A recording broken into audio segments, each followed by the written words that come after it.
So I ran one show this year. I ran it on March 13th, 2020, and that was 2 days or 3 days before the lockdown started. That weekend we were actually supposed to have a double shot. We were supposed to have the Friday night in Dedham, and the Saturday night we were supposed to be doing a fundraiser in North Attleboro, Massachusetts. And in the lead up to that weekend, there was a lot of debate and a lot of question of whether or not we were going to do these shows. I have a really great relationship with the Dedham VFW, and I had been in touch with management there pretty much up until the day of the show to make sure that they still wanted to do the show and that we would still I get we didn't understand. I mean, we understood how serious things could be, But but not quite like, I mean, there was so much conflicting info out there. No one knew right. this. Right, and we didn't know what was gonna happen. And so the other part of it was, a lot of things had already been canceled by that point. We were providing one of the only outlets for entertainment and stuff for people to do. So we ran that Friday night show, and we did not draw what we wanted to, but we actually had a pretty good amount of people there with families that just wanted something to do. The Saturday night show in North Attleboro, um, that was actually being done at a Masonic temple, and the Masons, they ended up closing down their entire like guild. They shut down everything.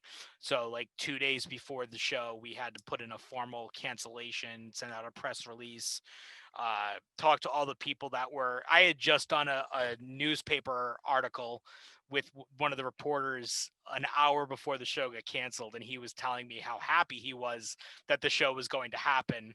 And then I had to call him right after I got the call. I'm like, hey, I wouldn't go to press with anything because this show's not happening. And it does suck, and it was really tough for me because we were doing a double shot. Not everybody was scheduled and booked for the Friday show, so there were guys that were not booked on both nights, so they were only booked for Saturday, and then Saturday's out the window, and so now they've lost any kind of booking. And yeah, it was really rough.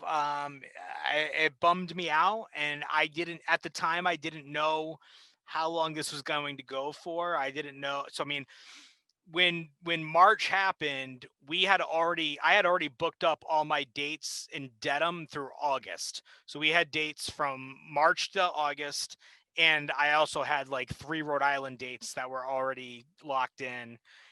And every summer, every July, we have been participating in the North Attleboro Firefighters Kids Day Festival, which was like a weekend, just, awesome carnival show with wrestling and then fireworks at night. Um, and so one by one, as the dominoes started to fall and as lockdown commenced, and we realized, one, this isn't going away.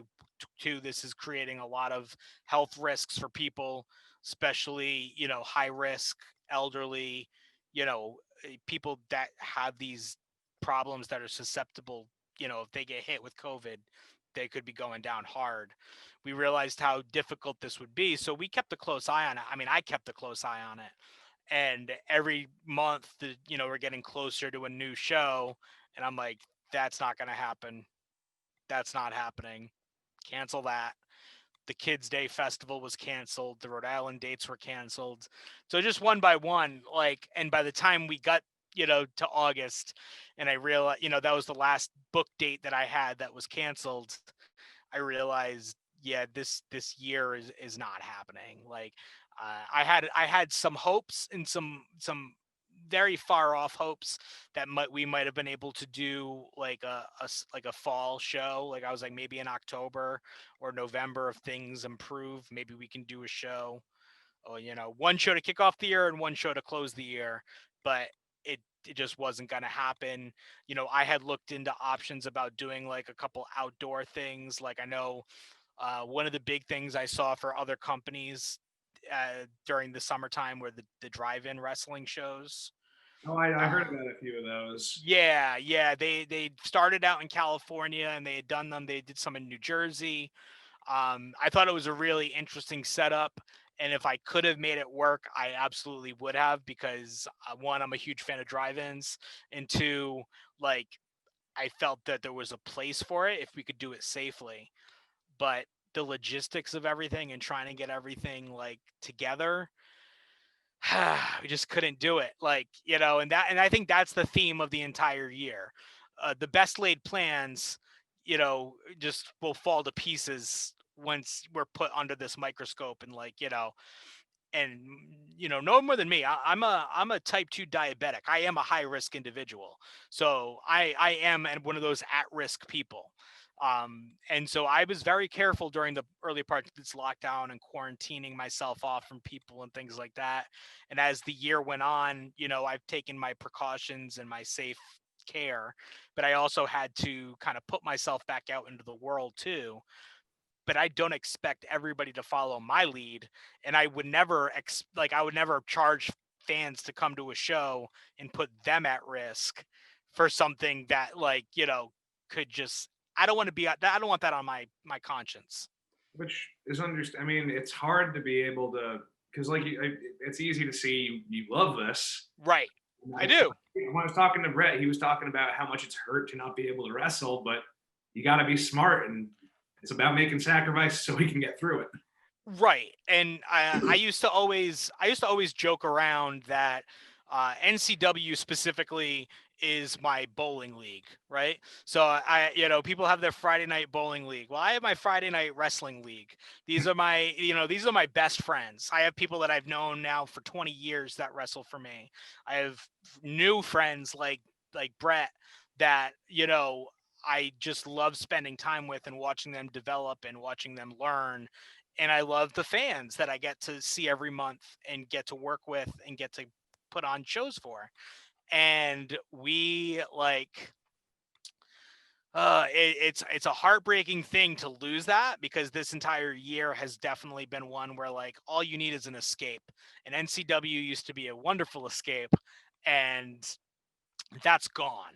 And I've tried to do things like I've tried to put up videos and unfortunately due to some personal stuff like during the fall I kind of slipped up on that and I haven't been as um, you know just on top of it as I should have been. So I want to try to get back into engaging with our fans and putting up more, YouTube videos and things like that because I have tons and tons of footage that I'm just sitting on that I'd love to try to put out there. The vault.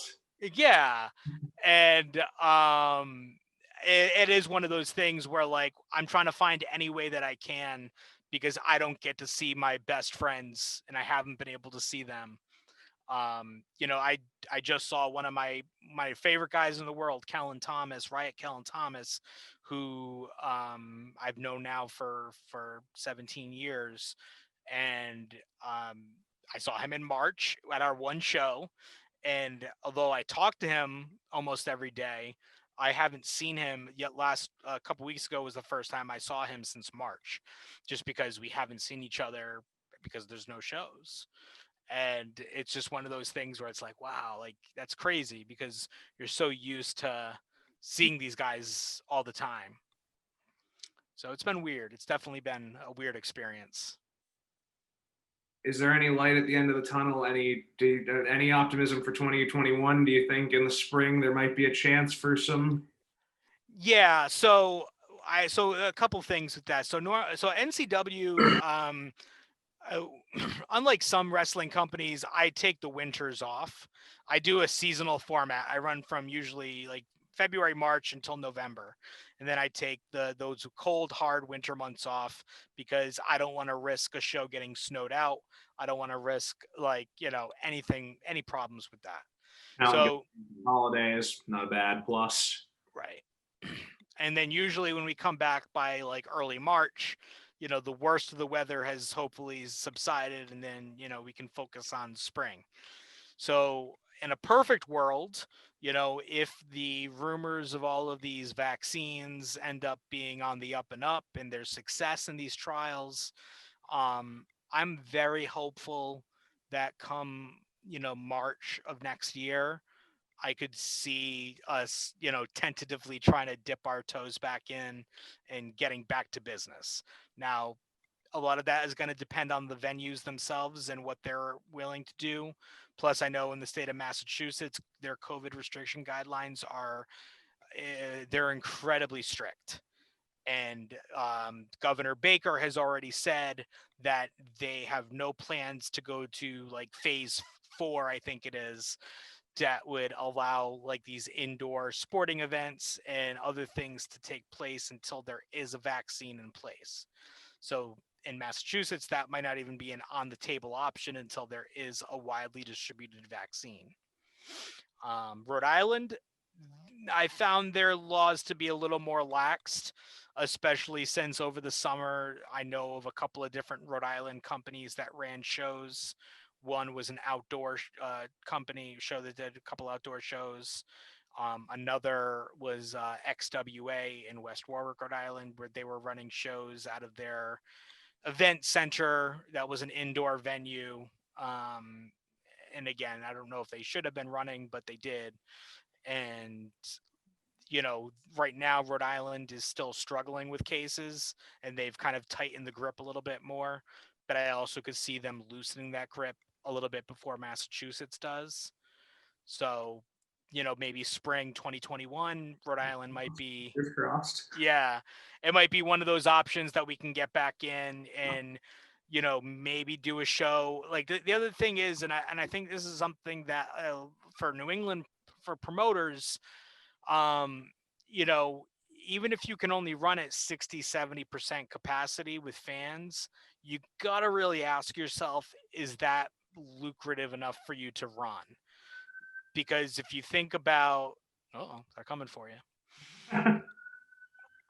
If you think about, if you think about the cost for running a show with buildings and rings and trucks and everything else, talent, you got to think, if you can only draw 60% of what you normally would draw, is that enough to cover yourself so you're not walking out in the red, taking a bath on the entire show?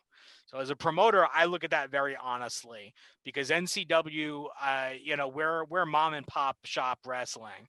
I run on a smaller budget than probably the majority of wrestling companies in New England, and I'm very honest about that. I don't lie about that. So I got to look at my options and say, if I can only run a show and only let 60% of our normal fans in, like, can we break even? I don't mind breaking even. I do have a problem with like losing money hand over fist. So, I mean, it's great to be noble in the sense of providing entertainment, but if you go in the red, it's hard to pay young guys that cut their money. And at the end of the day, you don't want. Brett was telling me some horror stories about just how at his first gig he just wasn't getting paid, and he was just going. I mean, you hear the traditional gas, paying your own gas, spending all your money just to get an opportunity. one of the things that I'll say, especially to younger talent, is that, you have to kind of make your own opportunity. Like, so again, when I say that I work on a small budget, like, it's true. Like, so when I always encourage talent when they come into NCW to market themselves just as much as anything. We have a wildcat wrestler there in NCW named Steve the Turtle Weiner. I don't know if you've ever heard of Steve, but I, he is I now just based off the name, I want to learn more about him. he is a crazy cat, and he is a wild wrestler, and he's a good guy. But what I will say is that he knew how to market himself, and he sold Steve the Turtle Weiner t-shirts, and he sold Steve the Turtle Weiner masks. And there was a time for a good couple of years that Steve was probably making the best money out of anybody in NCW, just based on selling his gimmicks and just based on, knowing his worth and being able to get that out there.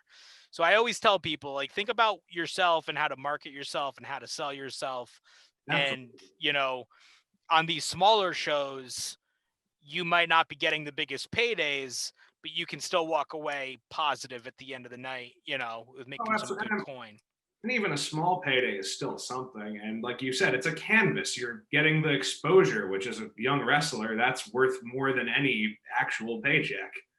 Well, I hope for the guys like Johnny Curtis and guys like, Kenny Dykstra and guys like that that have all come from that place and have, worked for those nothing shows and those small shows and have gone on to be It's paying successful in your their dues. craft.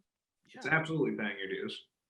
Yeah. And there's also and there's something to be said too. It's not just, oh, we're traveling across the country every day. There's no continuity. You're a promotion with storylines, growth for characters. It's not just you're here for one spot, make your moment by going through two tables. It's, hey, you have a 6 month program, market yourself on Twitter, build some merchandise, and get yourself out there, and sky's the limit, kid. Yeah, that's always been one of the cool things that we, because we create the seasonal aspect, we run our shows and we know that our last show of the year is going to be, November, whatever, you know, mark the date. That's our WrestleFest. That's our last show of the year. And you know that a lot of the stories that we build and culminate to are going to blow off and pay off at that show. And so for our big shows, our crowds are always bigger than average and are always, people are ready for it. And I'm always appreciative of that because those are usually the best nights for our guys too. Like. Absolutely. I mean, wrestling is the best crowd sport on earth. There's no way around it. The crowd is part of the show every time. And when you said we have NCW fans, not wrestling fans, it just made me sad that I can't go join an NCW show and see what the atmosphere is like. But I always say I don't think our videos do it justice, and I do think once we get back into it, I hope you will come out to a show because absolutely. I'm always very proud of our crowd because we have a lot of kids, but we never pander to kids, so it's one of those things where one of the guys said to me one time, he said, "Isn't this a PG show?" And I'm like, technically it's PG-13. Like we're not quite R-rated, which is actually, quick sidebar when we were talking about COVID. One of my biggest regrets this year is that we were actually supposed to have our first 18 plus wrestling show is going to be taking place at a local bar in Providence, Rhode Island, and it was going to be NC 17. So instead of NCW, the 17 is over that, and it was going to be an adult orientated show. So a lot of the sensibilities that NCW has, kind of full tilt, crazy, wild, anything goes atmosphere, no chairs, bar, standing room only bar show. Like we were supposed to have that in April and obviously it didn't happen. So Well, I know what to keep an eye out down the line for. yeah, that was tough. I was really upset about that one. That was one of the tough Right. ones. That just gives you more time to plan and add some new details to a future one potentially. Yeah, no, it's gonna be once we get there. That's the thing. Everything's on pause, and I know for a lot of people, because for especially for wrestlers, time makes them older, and when you get another year older, your bump card gets rougher, and it's more wear and tear on your bodies. But the one thing is that I've always said it doesn't matter if you're 20, 30, or 40, or even 50. It's all about the wear and tear. And for the last year, most of the guys have had a break from their wear and tear. So I think a lot of people, when they get back into the full swing of things in 2021, they'll be rejuvenated and really kind of raring to go. It's going to be an exciting time, and once things are back to normal, just like you, these repressed guys who are just ready to go show everything they've been dreaming up in quarantine. Yep, exactly. And that's what I love best. I feed off of the energy of our boys and our girls that have these ideas and storylines and characters. Like BRG wouldn't be BRG without like his own input into what he believed in his character. And that's how it always is for a lot of my guys to like, well, again, we talk about the canvas and like, but my vision for what I want for a storyline idea, I'll tell the guys, this is where I want to go. Like, how do we fill that in? And we've got a lot of talented dudes that like are ready to like put their best foot forward and like, come up with some cool shit to do. That's awesome. That I'm very excited for what the future holds.